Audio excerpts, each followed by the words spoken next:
पंचषष्ट्यधिकशतमोऽध्यायः। द्रोण के द्वारा द्रुपद के अपमानित होने का वृतांत।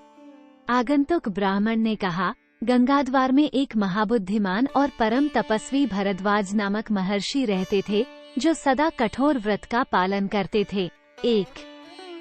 एक दिन वे गंगाजी में स्नान करने के लिए गए। वहाँ पहले से ही आकर सुंदरी अप्सरा घृताची नाम वाली गंगाजी में गोते लगा रही थी। महर्षि ने उसे देखा। 2 जब नदी के तट पर खड़ी हो वो वस्त्र बदलने लगी, उस समय वायु ने उसकी साड़ी उड़ा दी। वस्त्र हट जाने से उसे नग्नावस्था में देखकर महर्षि ने उसे प्राप्त करने की इच्छा की। 3 मुनिव भरद्वाज ने कुमारावस्था से ही दीर्घ काल तक ब्रह्मचर्य का पालन किया था। घृताची में चित्त आसक्त हो जाने के कारण उनका वीर्य स्खलित हो गया। महर्षि ने उस वीर्य को द्रोण यज्ञ कलश में रख दिया। 4 उसी से बुद्धिमान भरद्वाज जी के द्रोण नामक पुत्र हुआ। उसने संपूर्ण वेदों और वेदांगों का भी अध्ययन कर लिया। 5 पृषत नाम के एक राजा भरद्वाज मुनि के मित्र थे। उन्हीं दिनों राजा पृष्ठ के भी द्रुपद नामक पुत्र हुआ। 6 क्षत्रिय शिरोमणि पृषत कुमार द्रुपद प्रतिदिन भरद्वाज मुनि के आश्रम पर जाकर द्रोण के साथ खेलते और अध्ययन करते थे। 7 पृषत की मृत्यु के पश्चात द्रुपद राजा हुए। इधर द्रोण ने भी यह सुना कि परशुराम जी अपना सारा धन दान कर देना चाहते हैं और वन में जाने के लिए उद्यत हैं। तब वे भरद्वाज नंदन द्रोण परशुराम जी के पास जाकर बोले, द्विज श्रेष्ठ, मुझे द्रोण जानिए, मैं धन की कामना से यहाँ आया हूँ। 8-9 परशुराम जी ने कहा, ब्रह्म, अब तो केवल मैंने अपने शरीर को ही बचा रखा है, शरीर के सिवा सब कुछ दान कर दिया। अतः अब तुम मेरे अस्त्रों अथवा ये शरीर, दोनों में से किसी एक को मांग लो। 10 द्रोण बोले, भगवन, आप मुझे संपूर्ण अस्त्र तथा उन सबके प्रयोग और उपसंहार की विधि भी प्रदान करें। 11 आगंतुक ब्राह्मण ने कहा, तब भृगुनंदन परशुराम जी ने तथास्तु कहकर अपने सब अस्त्र द्रोण को दे दिए। उन सबको ग्रहण करके द्रोण उस समय कृतार्थ हो गए। 12 उन्होंने परशुराम जी से प्रसन्नचित होकर परम सम्मानित ब्रह्मास्त्र का ज्ञान प्राप्त किया और मनुष्यों में सबसे बढ़ चढ़कर हो गए।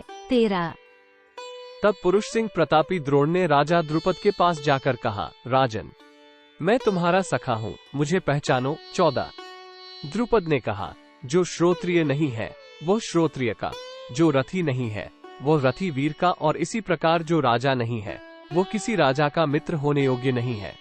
फिर तुम पहले की मित्रता की अभिलाषा क्यों करते हो? 15 आगंतुक ब्राह्मण ने कहा, बुद्धिमान द्रोण ने पांचाल राज द्रुपद से बदला लेने का मन ही मन निश्चय किया। फिर वे कुरुवंशी राजाओं की राजधानी हस्तिनापुर में गए। 16 वहां जाने पर बुद्धिमान द्रोण को नाना प्रकार के धन लेकर भीष्म जी ने अपने सभी पौत्रों को उन्हें शिष्य रूप में सौंप दिया। 17 तब द्रोण ने सब शिष्यों को एकत्र करके, जिनमें कुंती के पुत्र तथा अन्य लोग भी थे, द्रुपद को कष्ट देने के उद्देश्य से इस प्रकार कहा। 18 निष्पाप शिष्यगण, मेरे मन में तुम लोगों से कुछ गुरु दक्षिणा लेने की इच्छा है। अस्त्र विद्या में पारंगत होने पर तुम्हें वह दक्षिणा देनी होगी। इसके लिए सच्ची प्रतिज्ञा करो। तब अर्जुन आदि शिष्यों ने अपने गुरु से कहा, तथास्तु, ऐसा ही होगा। 19 जब समस्त पांडव अस्त्र विद्या में पारंगत हो गए और प्रतिज्ञा पालन के निश्चय पर दृढ़ता पूर्वक डटे रहे, तब द्रोणाचार्य ने गुरु दक्षिणा लेने के लिए पुनः ये बात कही। 20 अहिछत्रा नगरी में पृष्ठ के पुत्र राजा द्रुपद रहते हैं, उनसे उनका राज्य छीनकर शीघ्र मुझे अर्पित कर दो। 21 गुरु की आज्ञा पाकर धृतराष्ट्र पुत्रों सहित पांडव पंचाल देश में गए। वहां राजा द्रुपद के साथ युद्ध होने पर कर्ण, दुर्योधन आदि कौरव तथा दूसरे प्रमुख क्षत्रिय वीर परास्त होकर रणभूमि से भाग गए। तब पांचों पांडवों ने द्रुपद को युद्ध में परास्त कर दिया और मंत्रियों सहित उन्हें कैद करके द्रोण के सम्मुख ला दिया। 22 महेंद्रपुत्र अर्जुन महेंद्र पर्वत के समान दुर्धर्ष थे। जैसे महेंद्र ने दानवराज को परास्त किया था, उसी प्रकार उन्होंने पांचाल राज पर विजय पाई। अमित तेजस्वी अर्जुन का वो महान पराक्रम देख राजा द्रुपद के समस्त बांधवजन बड़े विस्मित हुए और मन ही मन कहने लगे, अर्जुन के समान शक्तिशाली दूसरा कोई राजकुमार नहीं है। द्रोणाचार्य बोले, राजन, मैं फिर भी तुमसे मित्रता के लिए प्रार्थना करता हूँ। यज्ञसेन, तुमने कहा था जो राजा नहीं है वो राजा का मित्र नहीं हो सकता। अतः मैंने राज्य प्राप्ति के लिए तुम्हारे साथ युद्ध का प्रयास किया है। तुम गंगा के दक्षिण तट के राजा रहो और मैं उत्तर तट का। 23-24। आगंतुक ब्राह्मण कहता है, बुद्धिमान भरद्वाज नंदन द्रोण के यूं कहने पर अस्त्रवेयताओं में श्रेष्ठ पंचाल नरेश द्रुपद ने विप्रवर द्रोण से इस प्रकार कहा। 25। महामते द्रोण, एवमस्तु, आपका कल्याण हो। आपकी जैसी राय है उसके अनुसार हम दोनों की वही पुरानी मैत्री सदा बनी रहे। 26। शत्रुओं का दमन करने वाले द्रोणाचार्य और द्रुपद एक दूसरे से उपर्युक्त बातें कहकर परम उत्तम मैत्री भाव स्थापित करके इच्छानुसार अपने अपने स्थानकों चले गए। 27।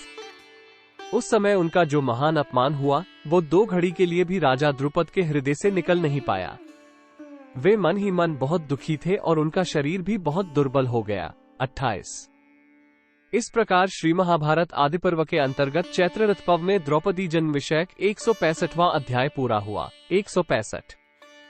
आगंतुक ब्राह्मण कहता है, राजा द्रुपद अमर्ष में भर गए थे, अतः उन्होंने कर्मसिद्ध श्रेष्ठ ब्राह्मणों को ढूंढने के लिए बहुत से ब्रह्मर्षियों के आश्रमों में भ्रमण किया।